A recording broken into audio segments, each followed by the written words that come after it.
50233, an ordinance authorizing the Director of the Free Library of Philadelphia and the Commissioner of Public Property to execute a sublease or other agreement with the Philadelphia Authority for Industrial Development, subject to a master lease between Paid and Rodin Market Partners, LP, under which the city would occupy space in the building located at 2000 Hamilton Street, all under certain terms and conditions. And Bill number 150367, an ordinance authorizing the Commissioner of Public Property to convey to the Philadelphia Authority for Industrial Development all or part of a parcel of land bounded by West Venango Street, Germantown Avenue, West Tioga Street, and North West Street for further conveyance under certain terms and conditions. And Bill number 150370, an ordinance authorizing the Commissioner of Public Property on behalf of the city to enter into a sublease agreement with the Philadelphia Authority for Industrial Development for use by the city of premises located at 2800 South 20th Street, all under certain terms and conditions. And Bill number 150371, an ordinance authorizing the Commissioner of Public Property to convey to the Philadelphia Authority for Industrial Development all or part of a parcel or parcels of land and any improvements thereon located at 2459-77 Kensington Avenue for further conveyance under certain terms and conditions. And Bill number 150406, an ordinance authorizing the Commissioner of Public Property on behalf of the city to purchase from 7777 Philadelphia PA Loan Associates, LLC, a certain tract of land together with the improvements thereon, commonly known as 7777-R State Road, under certain terms and conditions. Bill number 150409 is being held. Bill number 150415, an ordinance authorizing the Department of Public Property to acquire on behalf of the city an approximate .80 acre property consisting of a portion of the elevated rail line known as the viaduct located between North Broad Street, the north side of Noble Street, 11th Street, and the south side of Callawhill Street, together with all the improvements thereon and associated easements, and to lease a portion of the property to the Southeastern Pennsylvania Transportation Authority, all under certain terms and conditions. Thank you. I'd like to recognize that a quorum is present. To my right, Councilwoman Blackwell and Majority Leader Jones, and to my left, Councilman Bill Greenlee. Is there anyone here from the administration who wishes to testify on Bill number 150233 today? If so, would you please approach the table, identify yourself, and begin with your testimony.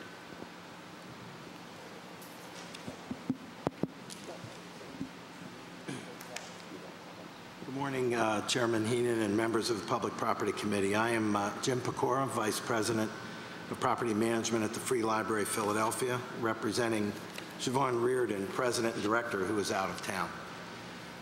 I appear today in support of Bill number 150233, which would allow the Free Library and the Commissioner of Public Property to execute an agreement with the Philadelphia Authority for Industrial Development to extend the lease at Rodin Place at 2000 Hamilton Street. The initial term of the lease will be 10 years, with an option for the city to renew for an additional 5 years. The Free Library is in the process of fully renovating the Parkway Central Library, our largest facility, located in 1901 Vine Street. We have completed 3 phases of work, including renovations to the Philbrook Popular Library and the Music Department, the addition of new exhibition space adjacent to the Rare Book Department, and the opening of a culinary literacy center, along with several exterior enhancements. The next phase entails the creation of a new business research and innovation center for small and fledgling entrepreneurs, and the creation of a common, a floor to be used for a wide variety of community and social purposes. In order to launch this next phase, we must relocate 76 staffers who are proximate to where construction will be taking place. We are proposing to move them to Rodin Place, 2000 Hamilton Street, 2 blocks to the rear of Parkway Central. There are currently 42 Free Library employees at this location who also benefit from the proposed lease, as they will be relocated from the basement space to a preferred location on the 2nd floor and concourse level of the building. A number of benefits will result from the longer lease. Savings of approximately $80,000 annually will be realized due to a variety of efficiencies that have developed over the past several years and that can be attained through the new lease. A taller loading dock that can accommodate larger trucks will be available, thus expediting deliveries. Custodial services are included in the cost of the lease. They were previously an extra expense. And with a longer lease, the landlord will complete all necessary fit-out, ensuring that the space is ideal for Free Library use. Ultimately, the work on Parkway Central that this extended lease allows will open much more space to the public. Previously, only 35% of the facility had been open to the public. With the renovations completed to date, this number now stands at 55%. The next phase will boost the number even further to 65%. We're proud of these accomplishments and look forward to the committee's support to bring even more programming and services to our citizens. I urge the committee to report Bill number 150233 favorably and to suspend the rules so as to permit first reading of this bill at the next session of council. Thanks for your consideration. I would be happy to answer any questions you might have. Thank you for your testimony. I just have a few short questions. You state in your testimony that there will be an annual savings of $80,000 that is realized. Through what efficiencies in the new lease could you use as examples on how we're going to be coming up with the savings? We're, the main thing that we're doing is reducing square footage from 29,000 to 19,000.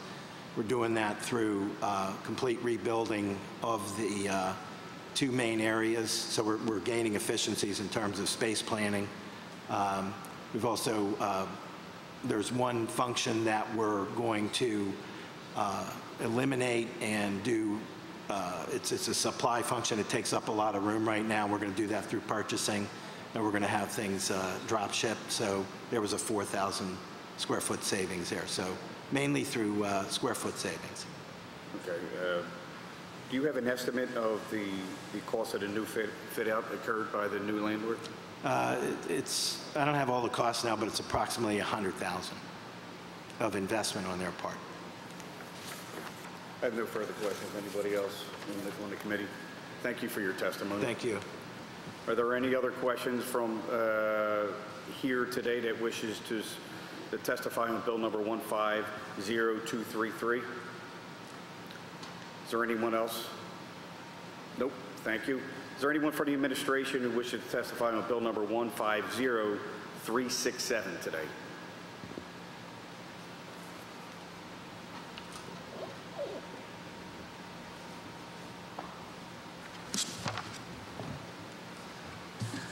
Thank you. You state your name for the record and you begin. Good morning, Chairman Heaton. Sorry, early. Good morning, Chairman Heaton and members of the Committee on Public Property and Public Works. My name is Bridget Collins Greenwald, and I'm the Commissioner of the Department of Public Property.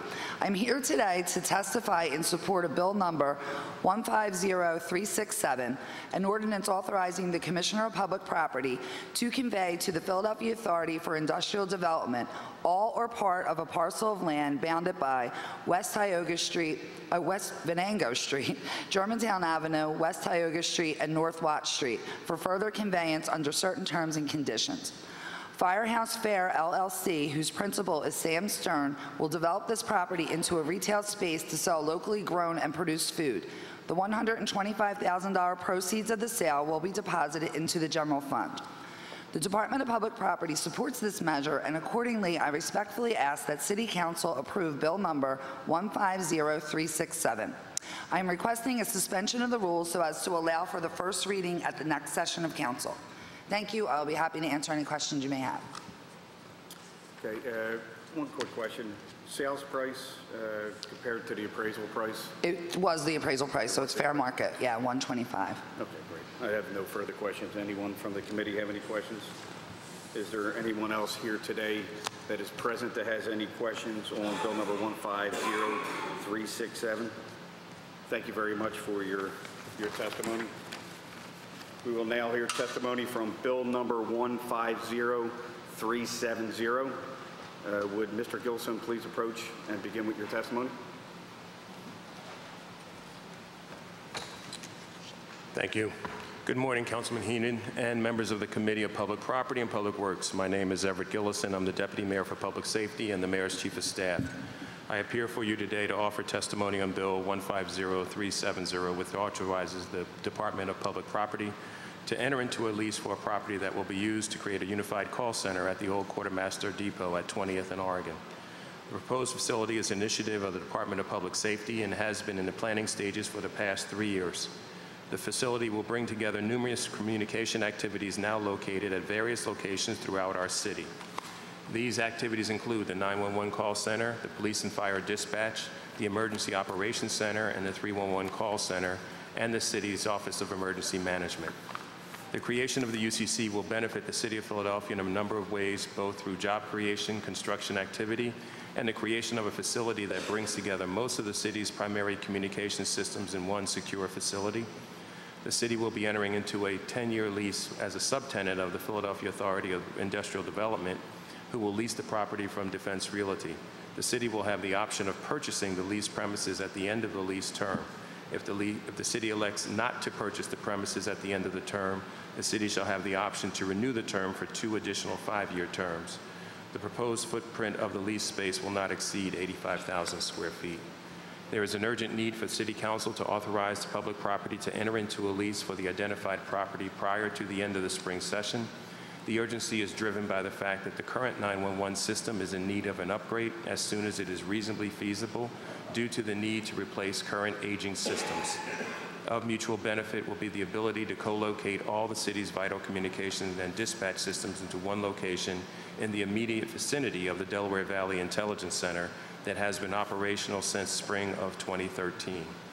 I urge the committee to approve this ordinance that will permit the public property to enter into a lease with the owner of the proposed site at 20th and Oregon. Creation of a signed lease is a major step that will allow fit-out of the facility to commence.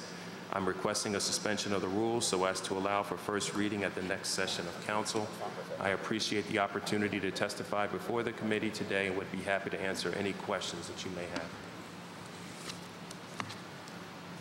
Thank you, Mr. Gilson. Thank you for your testimony. And for the record, I know we were trying to connect. Unfortunately, schedules didn't permit, but I do have a list of questions Sure. for this. This seems to be something of an interesting proposal here for unified consolidation here. Is there a need to consolidate these operations that you've mentioned in your testimony, and if so, a need? I thought we just renovated the 311 space. No, the 311 space was actually created with this administration starting back in 2008, 2009 here in City Hall. The idea is that we'd move the 311 as a space out of City Hall, which is on the first floor for matters, and to put it into this for what is in essence a unified space. Having that operationally will benefit because you have relationships that are being built both between 311 and 911, which is really what you want to do. We also want to be able to have a backup space, so we would actually downsize space in City Hall, and we would still be able to run as a backup center, a smaller footprint here, which will allow us to actually turn City Hall into a better and more, I think, user-friendly area. So even beyond the additional stuff that you would get from an operations point of view of moving and having all these facilities in one space, you actually get more prime real estate in City Hall that's available for use and reuse, especially at a time when we don't have that much space in this building.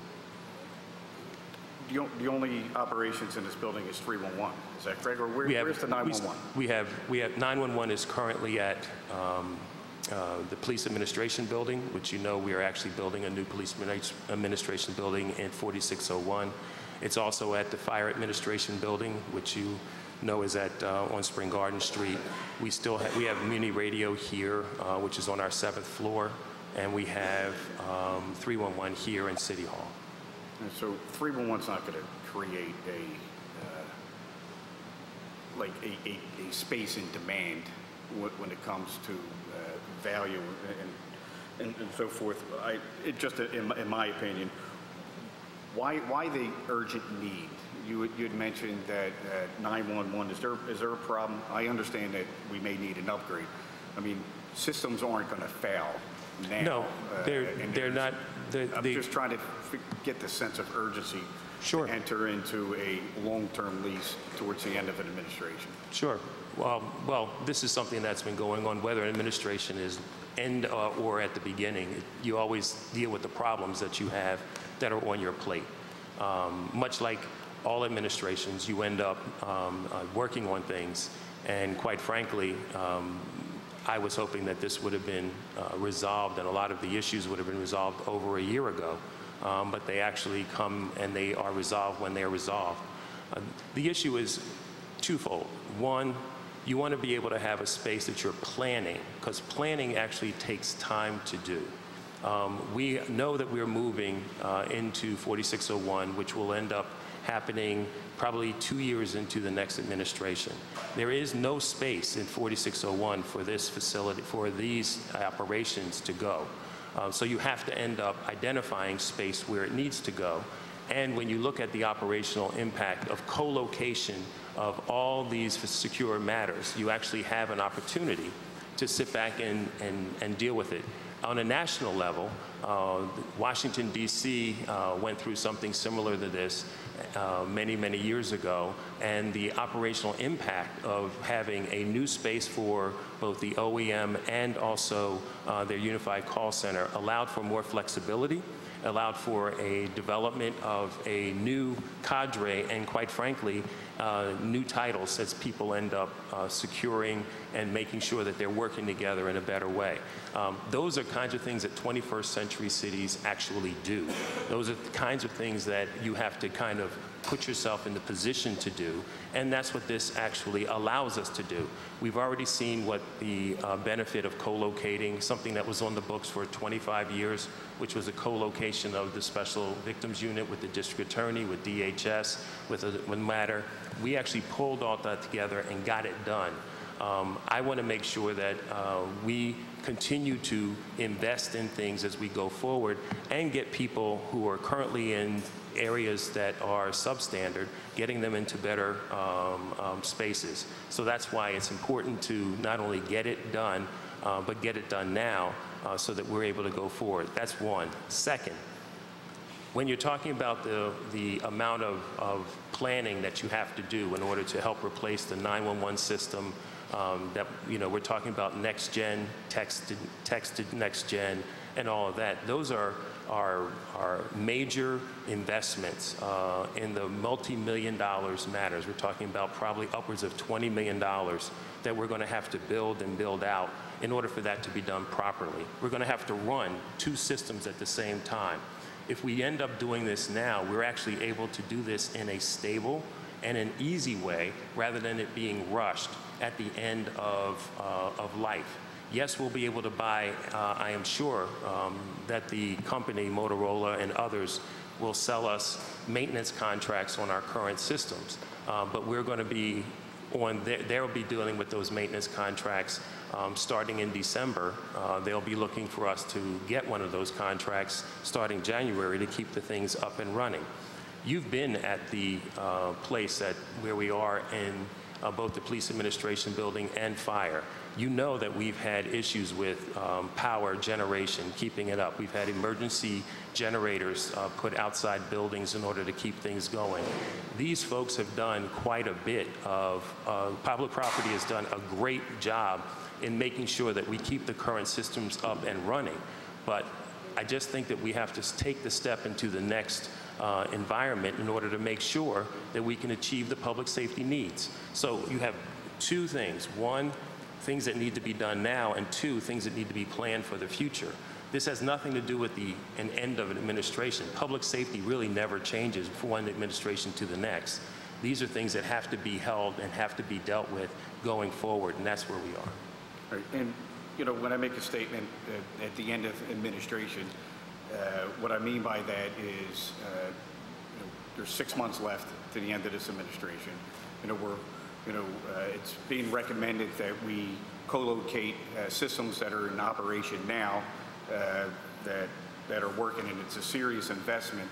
You know, $20–30 million that's going to affect the budget as we move forward. I mean, we, you know, notwithstanding any kind of state assistance and you know, reconfiguring of the 911 system, you know, we're still waiting we're still waiting for school funding, you know, with the city of Philadelphia, and that's, you know, part of some of our concerns as well. I mean, we have systems that are working now, and trying to figure out where the co-location is going to go under one roof. You had mentioned, you know, about some of the emergency troubles that they may have with generators and things like that. Have you looked at another look at why the quartermasters, for one, and two, 311 and 911 being in one location? I mean, have you taken into consideration any unforeseen issues, public transportation, to shut down of public transportation, and or other unforeseen events being so far away from the center of our universe and public property? Well, the answer is yes. I'll deal with the second question first. The answer is yes, and the reason why we want to put it outside of the core is just for the reason that you have. It is not ideal for these kinds of systems to actually be in the same buildings that you have in your core. For example, whenever we end up having a major event, and you know that we're planning the Papal event right now, if we end up having the kinds of people that we have coming, and that there is a secure facility or a secure perimeter that's going to stop egress and coming in, you would actually congest your center core. And what you're trying to do is you want to put people in a distributed manner. You are aware that what we have tried to do is to distribute our assets, our public safety assets, across the city, and building a network that will allow us to have both redundancy and also have the ability to take a look at how we're going to be able to work if one aspect of that goes down. The Intelligence Center, being in South Philadelphia, which is literally right outside of the core of the city, allows for a better and easier, quite frankly, way for people to get around. You have the Broad Street Center, which is only a couple blocks away, and you have plenty of traffic that's on Oregon Avenue, both transit-wise and otherwise. There is huge availability for parking, so if you had to rely on just getting parking, you have that available, and it's all in a secure environment. We have to remember that used to be the Naval Operations Center. So they have already built, and this is a building that could probably withstand, much like this building, could almost withstand a direct hit of a pretty large-sized bomb and still be able to function. So we're getting, it checks off on all those areas. Need, reliability, all of those things get done. But going to your first point, how do you end up handling the idea of the need for this to be handled at this time? You can only, it'll take about a year to a year and a half for anything, even if we started today, which is why I said in my testimony, it's important for us to move this now.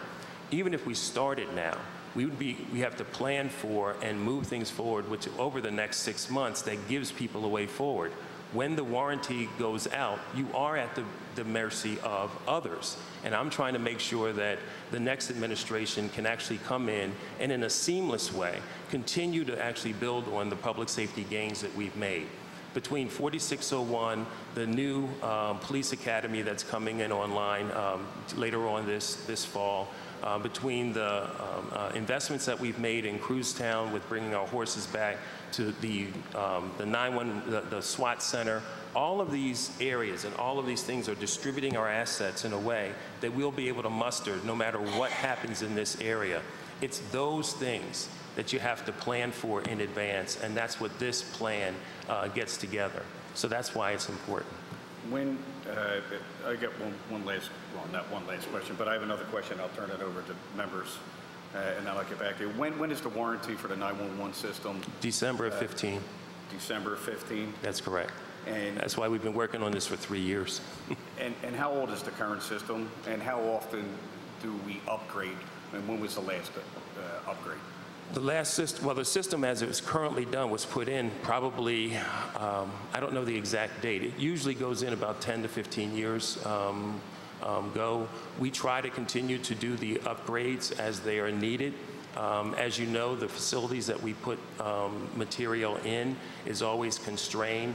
The 911 cables are cables that we put in as needed. And as you know, the police facility We actually have run cables and run extra and have brought on power sources to power up things. We're trying to design something now that will actually take us into over the next 10 to 15 years. And we already know that we're going to be leaving that space over the next 2 years. So we're in that point where we have to take land and make the investment. And it took us 3 years to make sure that we got this right. This was a bottoms-up design that was done by the people who actually work in the spaces to make sure that we were taking care of their needs, making sure that we were taking care of how in emergencies we are actually able to have folks stay over and not have to go to hotels. I mean, this design, which is the reason why I was coming to make sure that you were aware of it, as I was able to see and talk with Councilman Squilla, Councilman O, Councilwoman Blackwell, Councilman Jones, I was able to show a lot of what was going to be done and how it was going to be done. And as you know, I was trying to reach out to many council people to make sure that we had everyone's questions of what it looked like and what it was trying to get it done, so we all understood what we're trying to get and how this will help the city in the future. I mean, as the system exists, people and workers are not in jeopardy. No one's in jeopardy. No, this is what we do. And as I say, being in government is more a relay marathon. All of us are making sure that we're bringing up that what's going to happen to the next who's going to be taking our place. And we want to make sure that we put everything in place that allows us to look ourselves in the mirror to say that we've done what we needed to do to advance the goals for 1.5 million people and growing, especially in public safety.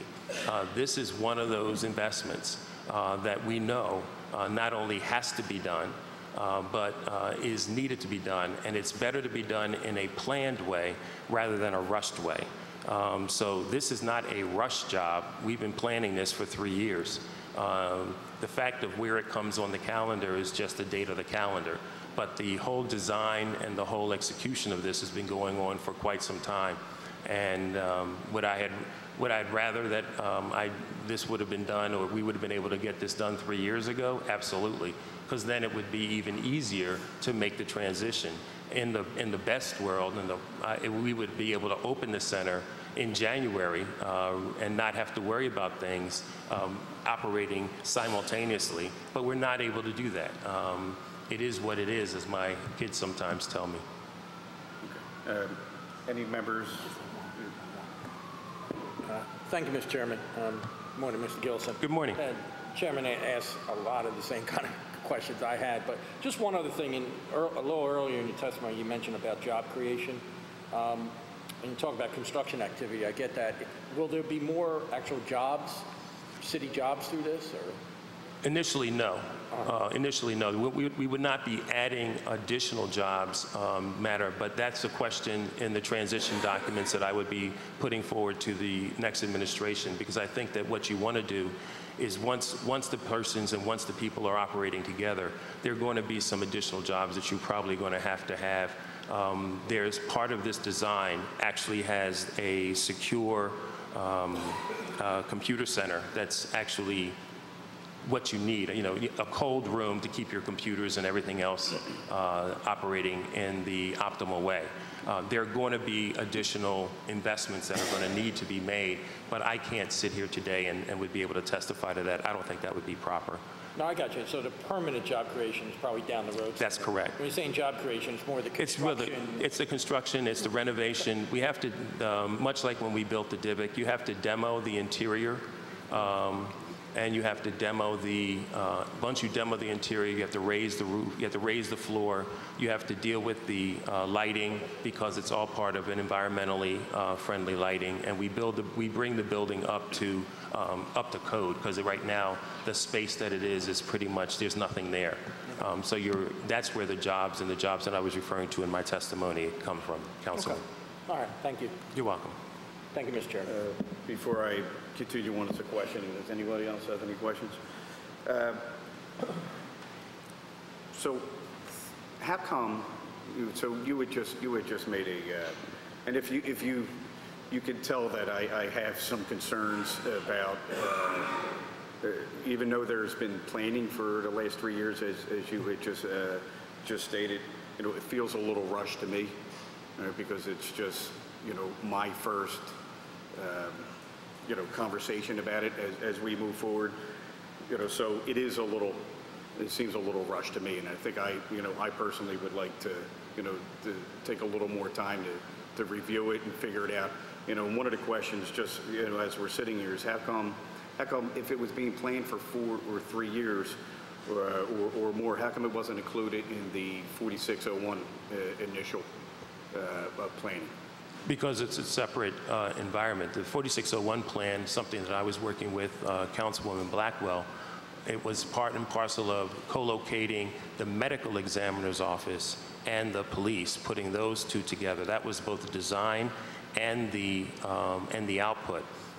We ended up coming to council, working with the councilwoman, and designing it that way, knowing that we were going to end up having a separate facility for the call center.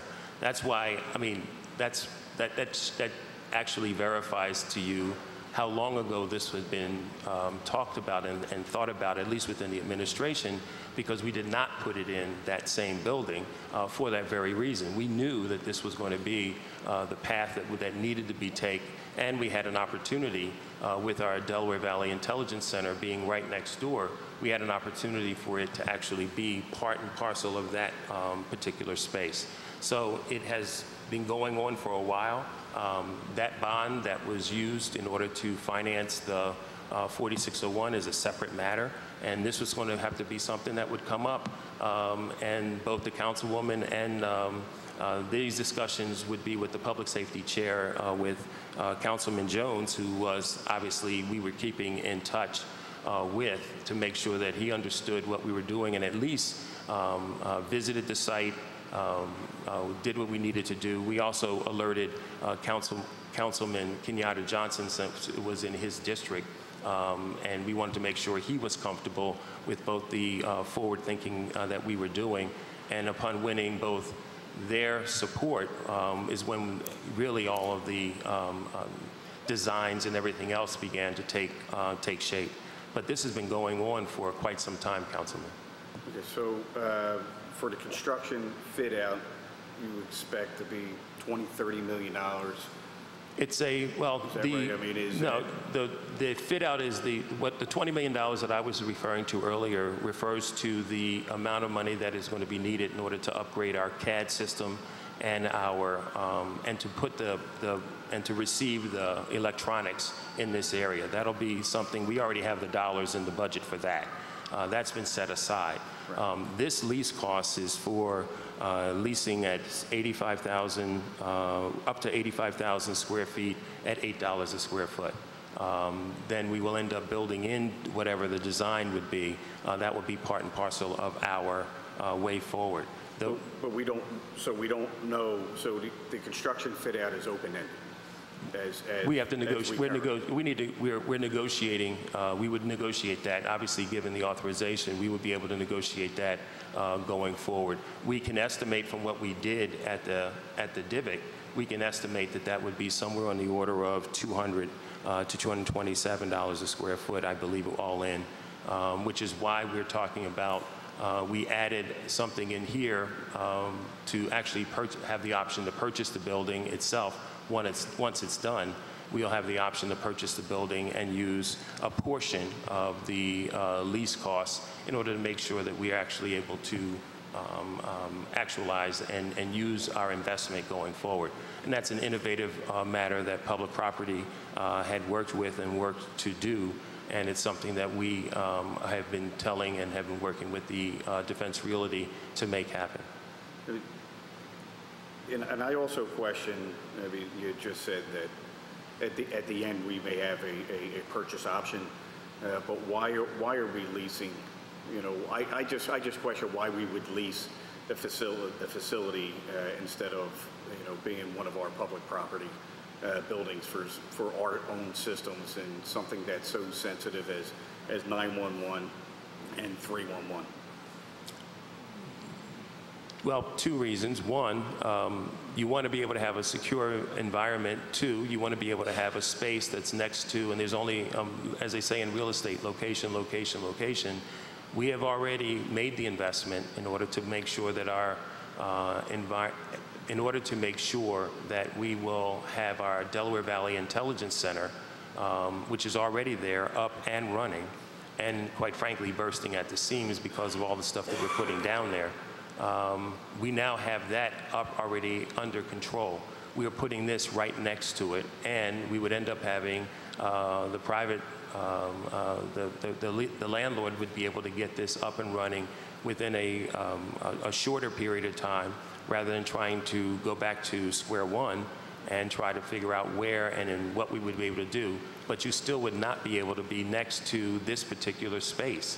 So you have parking, you have intelligence, you have relationships that is part and parcel of this particular matter that you can't get anywhere else. And by making this investment, you're actually able to build on those public safety pluses that you can't do anywhere else. So we have this opportunity, we have the relationship, this is something that can get done, and we're able to actually move this in a way, in a means that allows us to achieve something that we can't get anywhere else. So even if you had a building somewhere else in the city that you could actually say you would secure, put in an area and move along, it wouldn't be where this is, and it wouldn't be able to build on the investment we have already made as a city in that environment going forward. So for all those reasons, that's why this is an opportunity that I do not believe that we really wanted to let go. Does any other members have any questions on this? Thank you for your testimony. Thank you very much. Is there anyone else here that wishes to testify on bill number 150370? With that, thank you. We will now hear testimony on bill number 150406.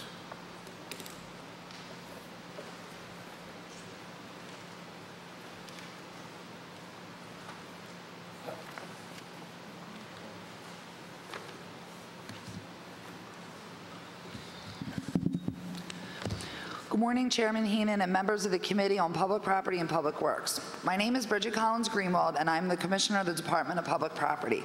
I'm here today to testify in support of Bill number 150406, an ordinance authorizing the Commissioner of Public Property on behalf of the City of Philadelphia to purchase from 7777 Philadelphia, PA Loan Associates, LLC, a certain tract of land together with the improvements thereon situate, commonly known as 7777 R State Road, under certain terms and conditions.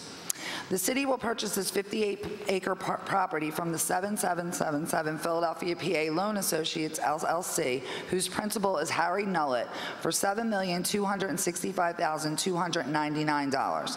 The property will be used to build a new house of corrections. The Philadelphia prison system has an average daily population of nearly 8,000 inmates, half of whom are classified as minimum or medium custody levels. 1,400 of those who are classified minimum and medium security inmates are housed at the House of Corrections in quarters originally designed to house less than 1,000. The House of Corrections is the oldest facility in the State Road Prison Complex. In fact, it was opened in 1874. A functional assessment conducted in 2011 found this facility insufficient for modern correctional operations. All other Philadelphia prison facilities housing this classification level are operating at or near design capacity, leaving no room to relocate inmates during construction of a facility to replace the House of Correction. Furthermore, the current House of Corrections footprint is incapable of supporting a new facility of this size required to accommodate the bed space needed for Philadelphia prisons. The Department of Public Property supports this measure, and accordingly, I respectfully ask that City Council approve Bill number 150406. I'm requesting a suspension of the rules so as to allow for the first reading at the next session of Council. Thank you. I will be happy to answer any questions you may have, and the prison commissioner is here in attendance as well. Thank you. Thank you, Commissioner. As you recall, we just toured toured the facility not too long ago. Yes, we and did. It's obvious that the age and the conditions of this facility needs to be addressed. I mean, it Yes. needs to be addressed seriously and I think almost with of urgent matter. I mean, the conditions are deplorable.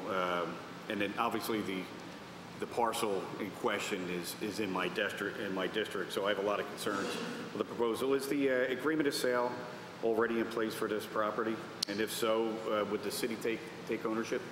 No, what's in play is a letter of intent that we had sent to the owner of the property stating that we will have until June of 2016 to enter into an agreement of sale. So that would give us due diligence to actually inspect the property and make sure if there's any environmental issues and whatnot. So no, there's no agreement of sale, just the letter of intent. Okay, if this agreement moves forward, I'm sure you've seen the condition of the parcel that we're talking about here, and it's, you know, it would need to be cleaned up and fenced in. You know, there's a lot of unwanted activity that takes place back there. Is public property aware of that and have a plan to make sure that it's secure and safe? Well, part of the due diligence, we would actually go and assess the property itself. And then if we determine that, yes, we would indeed take ownership, then we would come up with a plan with how do we secure the facility. Just like any other facility we would take on, we would come up with that temporary security plan. Maybe we can ask the owner of the current property clean it up before we have an agreement in sale. It could be one of the conditions. As part of the negotiations, absolutely, that will come into play of what we would be responsible for and what the owner would and what, you know, how the price might fluctuate based on what we would need done to the property. Okay, so what are the estimates of a new facility, roughly? The estimate that was done, and this is years ago, and we always say this is such a ballpark figure, and I'm going to give you a huge range because we've heard between $300 and $500 million. So, and look, this is just an estimate, and I know you heard it because you were in the same that tour that I was on. So we would really have to do a full assessment and actually figure out what the needs are, you know, with the prisons department and whatnot. So that's just was a ballpark figure that was thrown around, and I know that you had heard it because you were in the same meeting that I was in. Right, now, this particular property has been vacant for like 20 years. It's been vacant for quite some time. I don't know the exact amount of time, but I remember it being vacant. And it's not going anywhere. And I'm going to ask a question similar. Well, do you think it's going anywhere? I don't know for a fact that it's going somewhere, but part of us moving forward is to actually secure that the city would have the rights to that property in the case that the property owners did have another buyer that was interested in the property. So this secures our right to buy it until June. So whether someone would come out or not, I don't know. There are different things that you've always heard about that parcel, but to date, nothing's happened. Right. And I think retaining the rights is important at this time because there have been some interest in the waterfront and some large parcels. I mean, this is 58 acres, correct? Yes. How large is the House of Corrections? Do you know that? Oh, good. Good morning, Councilman. Lou Jorla, Prison Commissioner. I'm not sure of the actual acreage of the House of Correction, but it's smaller than this parcel we're planning to acquire. What would, if this moved forward, what would be done with the current land of the House of Corrections? Well, at first, once the new facility is completed, to vacate the House of Correction, eventually demolish the structure. We have some other needs on the prison compound, such as parking. You know, our current parking situation is abysmal. We can't accommodate staff and visitors. Shift changes are pretty hectic, and it's in the surrounding area. There aren't too many options. Right, and so I'm going to ask the same question I asked Mr. Gilson earlier. Why now? And have you been planning on this for a few years? Because I think you said something important that I'm going to comment on in a second. I can tell you, Councilman, that this is the third time in the last 20 years that a replacement for the house correction has been proposed, primarily because the prison system was growing and the age of the facility. This, we feel, is a unique opportunity for us to have our operations consolidated and remain on State Road. If we had to select a site this size to accommodate a facility that large elsewhere in the city, I don't think we'd find community support. I think it would be a real strain on prison operations. It would increase our costs significantly. And, you know, it really would be a burden to the city. And you just made a comment saying that you feel that we don't have any other choice, or this would be the best option. Absolutely. You know, even if the prison population, over the last few years, we've seen the prison population sort of in a roller coaster. We went up as high as 10,000. We came down as low as 7,400. We're back up near 8,000. Even if the prison population declined to 6,000, we still need these beds because of our overall capacity. And we're at 8,000 now? Yes. And this parcel is away from the residential, not that there's any residential around there, or very few. This is on the east side? It's on the east side of State Road, just south of Current Fromhold, across the driveway from Current Fromhold. And the buffer from State Road, which would be your main thoroughfare and access, there's about, what, another 50 acres approximately? I'm not sure. No, 13. That one's 13, the smaller That's parcel, 13. yes. Okay. Fuzzy math. My apology. I don't have any further questions. Does anyone from the committee have any further? Is there anyone here today that wishes to testify on bill number 150406? With that, thank you for your time and your Thank you, testimony. Council. Is there anyone here from the administration that wishes to testify on bill number 150371? It's me again. You may begin. Good morning, Chairman Heenan and members of the Committee on Public Property and Public Works. My name is Bridget Collins-Greenwald. I am the Commissioner of the Department of Public Property. I'm here today to testify in support of Bill Number 150371, an ordinance authorizing the Commissioner of Public Property to convey to the Philadelphia Authority for Industrial Development all or part of a parcel or parcels of land and any improvements thereon located at 2459 to 77 Kensington Avenue for further conveyance under certain terms and conditions. Boos States Development, LLC, whose principals are Bob Boos and Rob Boos, will develop the property into a retail dollar store outlet. The $148,000 proceeds from the sale will be deposited into the general fund. The Department of Public Property supports this measure, and accordingly, I respectfully ask that City Council approve Bill Number 150371. I am requesting a suspension of the rules so as to allow for the first reading at the next session of Council. Thank you. I will be happy to answer any questions you may have. Thank you for your testimony. I do not have any questions. Any members of the committee have any questions? Yes, thank you, Mr. Chairman. Ms. Wilman? Yeah, I've been working with this through since it is in my district, and we have met both with the community and the developers and people. We have come to a agreement on this, and appreciate your work and support on this matter. Thank you very much. Oh, you're welcome. Thank you. Any other members? No further questions. Thank you for your testimony. Is there anyone here that wishes to testify on Bill Number 15046 or 406? 371, my apologies. May approach. State your name for the record, and you may begin with your testimony. Thank you for joining. Thank you. My name is Amy Miller. I'm an officer of the East Kensington Neighbors Association, which is a registered community organization for this area. We have not had an opportunity to have a public meeting about this property, which is currently a former basketball court. It's nearly a half an acre. It's directly next to the closed Mariana Berchetti Charter School.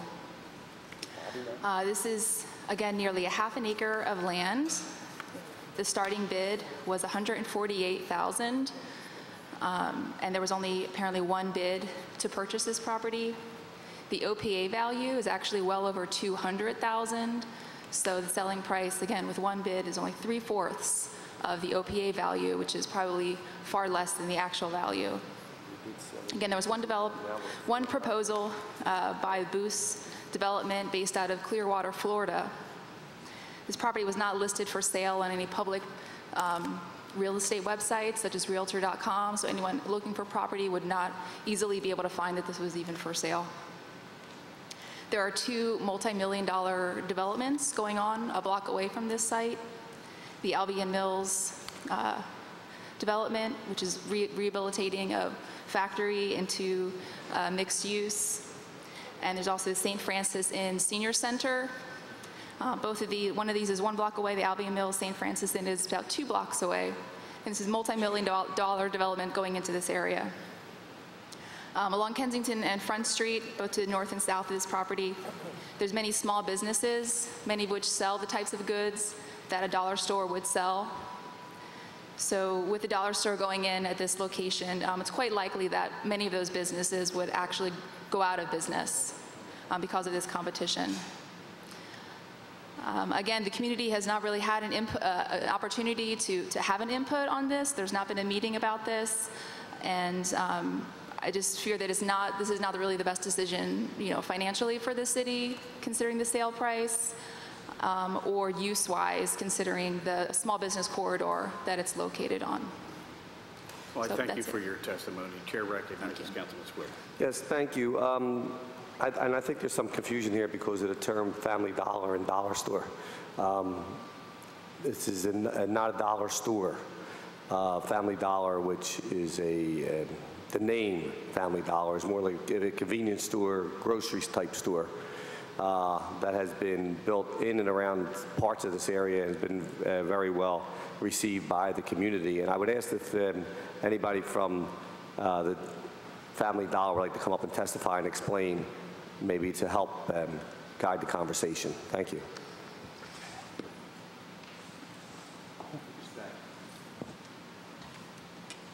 Thank you, Councilman. Hercules Grigos, representing Bose Development. I have Tim White here with me from Bose Development. As you said, this property was marketed by PIDC with an asking price. Bose made an offer at full asking price to develop the property as a Family Dollar. We met with the councilman and spoke with Councilwoman Sanchez, who represents the district across Kensington Avenue. And we are going to build the property as a Family Dollar. It will not be a traditional dollar store. We actually have a restriction in the lease that it will not be a dollar store. It will be, if you're not familiar with Family Dollar, they are neighborhood convenience stores. Very few items actually sell for $1, more like a CVS or a Walgreens without the pharmacy component. The community group mentioned St. Francis Villa around the corner, and I actually think it's a good comparable use to support the senior housing project around the corner, where people can shop and revitalize Kensington Avenue with retail. All right. I'm sorry, Chairman. All right, thanks. And I know part of the restrictions on the deed was I guess a concern of mine too when we had about the dollar store issue, because we believe that the area is building up around there, and with St. Francis Affordable Senior Living that is close by was one of our major concerns. And the lease was actually written where even if the property is then sold, it cannot become a dollar store. Is that correct? That's correct. I think it's a 15-year restriction that it won't be able to become a dollar store, and we crafted that language and worked with the law department. That'll go as a deed restriction. And I suspect that we will probably need some minor dimensional variances as this goes through, and we'll have an opportunity to engage the community and go through and let them get to know what we're about. Right, and well, I ask you if you could maybe, before you leave, switch cards. Absolutely. With the residents and sit down and work those things out before hopefully it comes back in front of us. We would greatly appreciate that. Happy to do that. All right, thank you very much. Anyone else from the committee wishes to testify? Anyone else here today wishes to testify on bill number 153071? With that, thank you for your time. Thank you very much.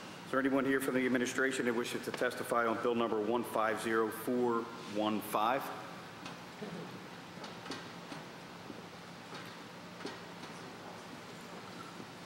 Morning. You state your name for the record and proceed with your testimony.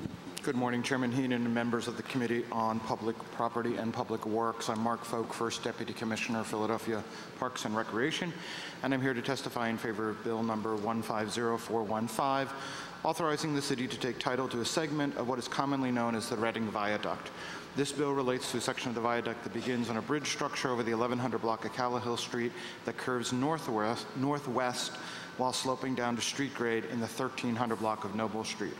Ultimately, this portion of the viaduct will be transformed into a park that will stretch from the south side of Callowhill Street, just east of 12th Street, to the intersection of North Broad Street and Noble Streets, directly across North Broad Street from the school district's headquarters. This area is depicted in yellow, highlighted on Exhibit A to the bill.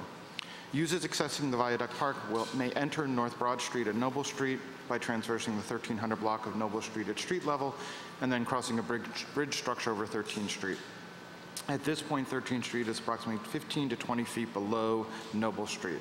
At that point, the viaduct elevates on an embankment as it curves southeast, and at 12th Street, a bridge structure takes the viaduct over 12th Street and eventually over Callowhill Street. The city will not take ownership of the viaduct from SEPTA until the Center City District remediates the environmental conditions, refurbishes the bridge structure, and builds a park on the surface of the viaduct.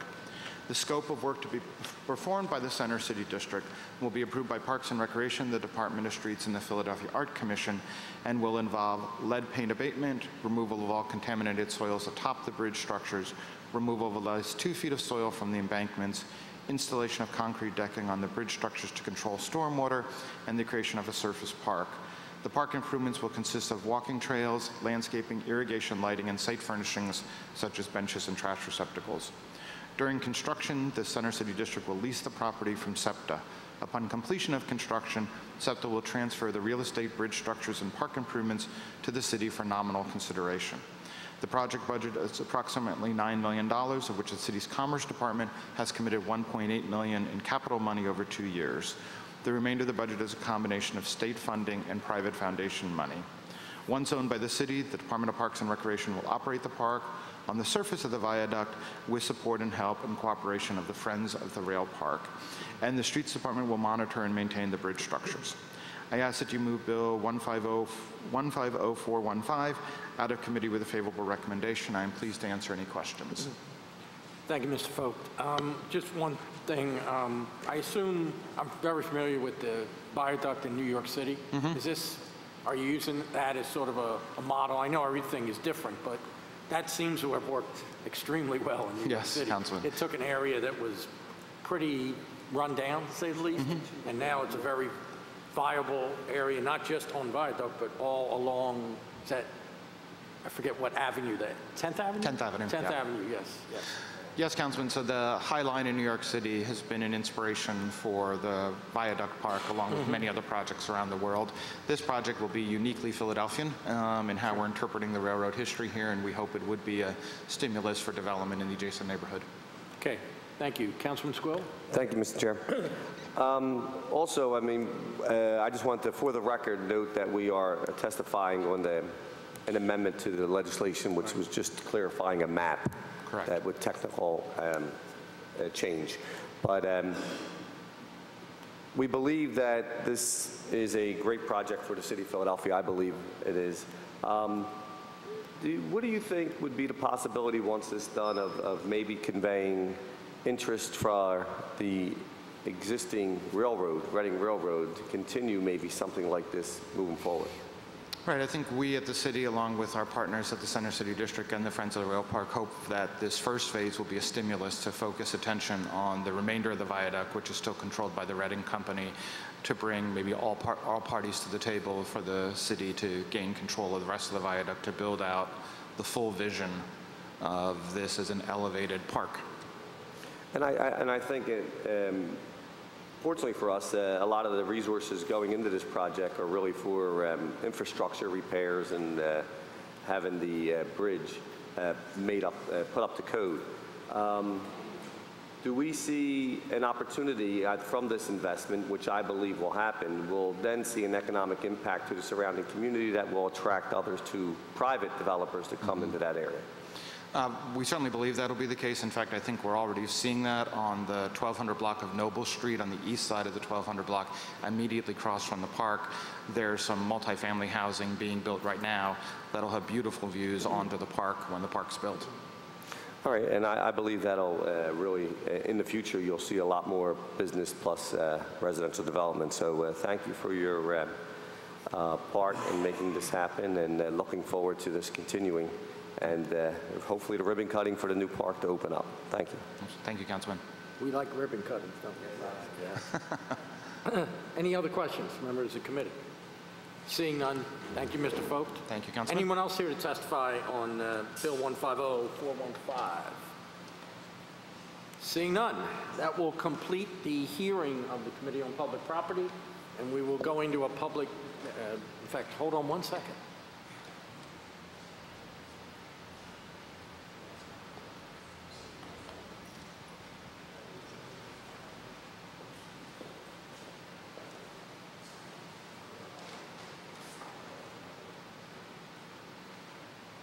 We will hold in the public hearing for just a minute.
Thank you for your patience. We are still we're still in the public hearing. For the record, two bills we will be holding in committee today is 150370 and 150409.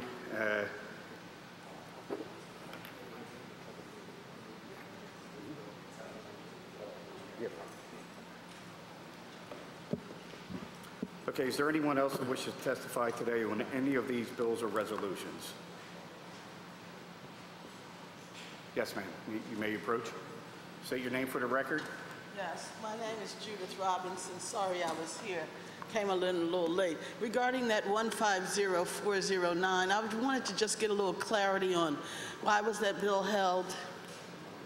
We held it at the request of the At the request of the sponsor. Okay, and that's Councilman Clark and Jones? It's Councilman Clark and Jones. Okay, thank you. You bet. Thank you. With that, saying none, this concludes our public hearing. We will now move into our public meeting. The chair recognizes Councilman Greenlee for a motion on an amendment to one of the bills. Thank you, Mr. Chairman. I move the adoption of the amendment to Bill number 150415. All those in favor? Aye. The ayes have it. Chair recognizes Councilman Greenlee on bill number 154015 as amendment, along with the rest of the bills that are being voted out of committee. Thank you, Mr. Chairman. I move that the following bills be reported out as committee with a favorable recommendation that the rules of council be suspended to allow for first reading at our next session of council. Bill numbers 150233, 150367, 150371, 150406, and 150415 as amended. Second. All those in favor? Aye. The ayes have it. The bills have just been read, reported out of committee with a favorable recommendation with the suspension of the rules as to allow first reading of said bills at our next council session. This concludes our public meeting. Thank you very much.